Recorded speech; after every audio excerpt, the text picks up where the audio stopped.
Good morning, everyone.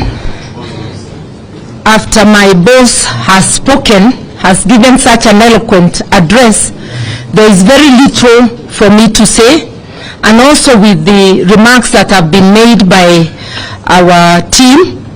But I want to say that clearly, the finance bill is an indication that the Kenya Kwanza government has waged an economic war against citizens and especially the vulnerable.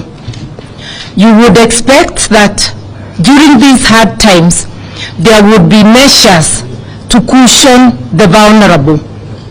You would expect that food items, critical items, you remember that Azimio has been on the forefront of asking for the lowering of cost of living, actually demanding for the lowering of cost of living.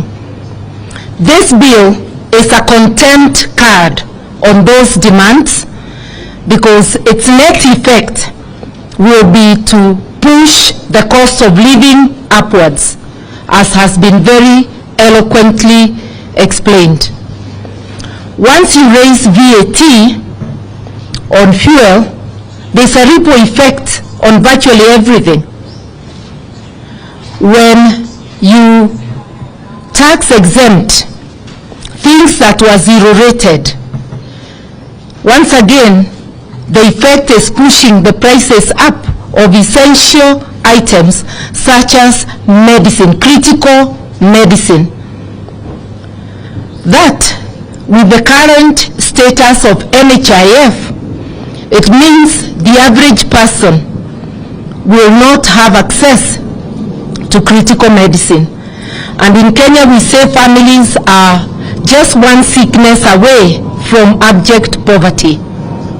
So when you move critical medicines to exempt, tax exempt, and push their prices up, it means this bill is going to directly cause deaths, suffering and death to many Kenyans.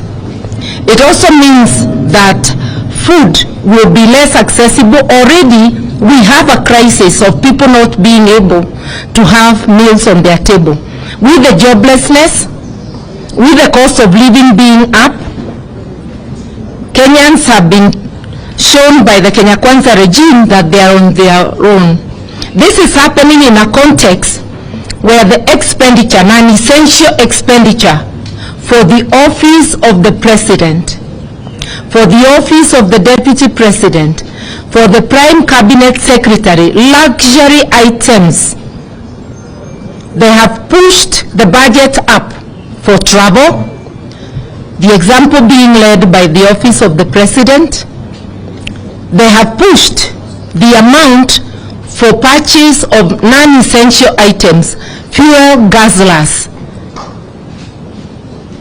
It is, cars are not an essential, especially if they're just discarding cars they found that have not lived their, that have not done their time. Just because you have come in, you buy new vehicles at a time our economy is in crisis.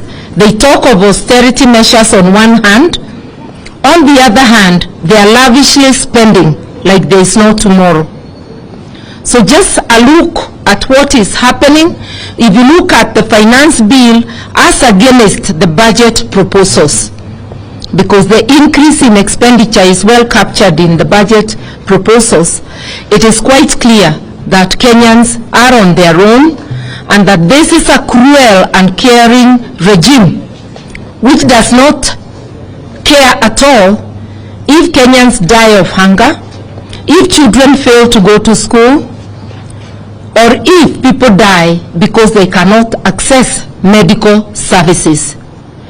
I would urge, especially our Azimio members of parliament, as you debate, let us not be hoodwinked to concentrate only on the issue of the housing fund. This bill has so much poison in it which needs to be unpackaged to Kenyans, item by item. And here there can be division of labor.